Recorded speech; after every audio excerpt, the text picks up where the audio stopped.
చిన్నపాటి గాలి వాన వస్తే ఎగిరిపోతాం. అలాగే ఏదైనా కూర్చోబెట్టి మన సంబంధం లేదంటే ఎగిరిపోతాం పక్షుల్లాగా.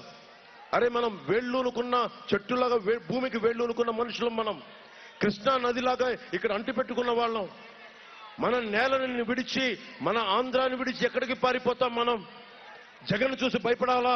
వైసీపీ గుండాలను చూసి భయపడాలా? వైసీపీ నాయకులను చూసి భయపడాలా? ఎందుకు భయపడతాం? ఎవరికైనా దమ్ము ధైర్యం లేకపోతే ఈ సమాజంలో మనకు బతికేందుకు? నేను మీకు ఉన్నదే అన్ని తెగించి వచ్చాను. మీ గుండెల్లో ధైర్యం నింపడానికి వచ్చాను. ధైర్యం ఇప్పటం సభకి అనుమతిస్తే ఎంత దిగజారుడు ప్రభుత్వం అంటే మనకు సభ కోసం స్థలం ఇచ్చినందుకు రైతుల్ని పొట్టగొట్టింది.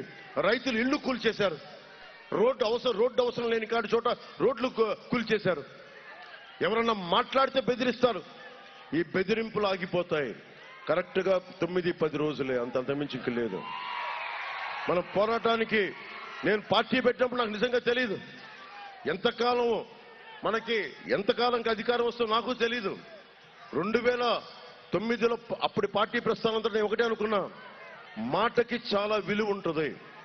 ఒకసారి మాటిస్తే ప్రాణాలు పోవాలి కానీ వెనక్కి తీసుకోకూడదు. అలాగే 2021లో నేను ఒకటే చెప్పా, నేను వైసీపీ వ్యతిరేక ఓటుని చీలనివ్వనని చెప్పా. ఆ రోజు అందరూ హర్షించారు. కానీ చాలా మంది పెద్దలు ఎలా సాధ్యం అన్నారు.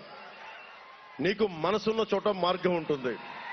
నేను బీజేపీ పెద్దలతో మాట్లాడా, బీజేపీ అగ్రనాయకత్వంతో మాట్లాడాను. ఒకటే మాట్లాడాను బీజేపీ అగ్రనాయకత్వంతో. మాకు తెలంగాణ నుంచి విడిపోవాల్సి వచ్చింది. ఆంధ్రప్రదేశ్కి ఏదైనా చేసుకుందామంటే మాకు ఇబ్బందులు ఉన్నాయి. దాన్ని ఏదన్నా కొంచెం ముందుకెళ్ళి తీసుకెళ్దామంటే వైఎస్ జగన్ వచ్చాడు, అందరినీ బెదిరిస్తాడు. ఎక్కడెక్కడి నుంచో కూర్చొని కిరాయి ముక్కలను తీసుకొస్తాడు, బ్లేడ్ బ్యాచ్ అంటాడు, దాడులు గ్యాంగ్ అంటాడు. ఏదైనా మాట్లాడితే ఎస్సీ ఎస్టీ అట్రాసిటీ కేసులు ఫాల్స్ కేసులు పెట్టిస్తాడు. ఎస్సీ ఎస్టీ అట్రాసిటీ ప్రజలపైన ఎస్సీ ఎస్టీ అట్రాసిటీ కేసులు పెట్టిస్తాడు. బీసీల మీద దాదాపు 8,000 కేసులు పెడతారు. ఎవడు బతకడానికి లేదు, అందరూ భయపడాలి. నాకు చిరాకు వచ్చింది. నేను ఎందుకు భయపడాలి? మాట్లాడితే వాళ్ళ కుటుంబంలోనే వాళ్ళ తాతగారి దగ్గర నుంచి పక్కనోడి ఆస్తి దోచుకోవడం అలవాటు. వెంకట నరసయ్య గారని చెప్పి ఒక బలిజ కులానికి చెందిన వ్యక్తిని ఆస్తిని దోచుకున్నారు వెరైటీ స్మైల్ అప్పటి నుంచి. అందుకని ఈ రోజున వాళ్ళు కొత్త కాదు. ఇలా అడుగుతాడు ఓటు, మీరు ఓటు వేయకపోతే చంపేస్తాను అన్నట్టుగా. మనం చెప్దాం కూటమికి ఇదని చెప్దాం. మనం ఓటేసి నల్ల మచ్చేసుకొని చూపిద్దాం, ఈ ఏళ్ళు చూపిద్దాం వైఎస్ జగన్కి. భయపడటానికి లేదు. చిరంజీవి గారికి ఇక్కడ నమస్కారాలు పెట్టాలి, మహేష్ గారు నమస్కారాలు పెట్టాలి, ప్రభాస్ గారు నమస్కారం పెట్టాలి. దేనికి నమస్కారాలు పెట్టాలి? ఎవడైనా దేనికి నమస్కారం పెట్టాలి? వాళ్ళ పనులు వాళ్ళు చేసుకుంటున్నారు. అంతెందుకు మాట్లాడితే కూర్చొని కృష్ణా జిల్లాకి ఎన్టీ రామారావు గారి పెద్ద ప్రేమ ఉన్నట్టుగా కూర్చొని కృష్ణా మనకి ఎన్టీఆర్ గారి జిల్లా పేరు పెట్టాడు. ఎన్టీఆర్ హెల్త్ యూనివర్సిటీ పేరు తీసేశారు. ఇప్పుడు వైఎస్ రాజశేఖర రెడ్డి గారి పేరు మీద ఆయన మీద గౌరవం అగౌరవం కాదు. ఆల్రెడీ ఎన్టీ రామారావు గారి మీద పేరున్నప్పుడు ఆయన పేరును తీయాల్సిన అవసరం ఏముంది? అదే మీరిచ్చే గౌరవం. అరే ఈ రాష్ట్రానికి తెలుగు అనే ఒక ఉనికిని తెచ్చిన మహానుభావుడు, గొప్ప వ్యక్తి అయినా కనీసం అంత మాత్రం గౌరవం ఇవ్వలేవా? మీ నాన్నగారిని తగ్గించట్లా, కానీ మీ నాన్నగారి కంటే ముందు చాలా మహానుభావులు వచ్చారు.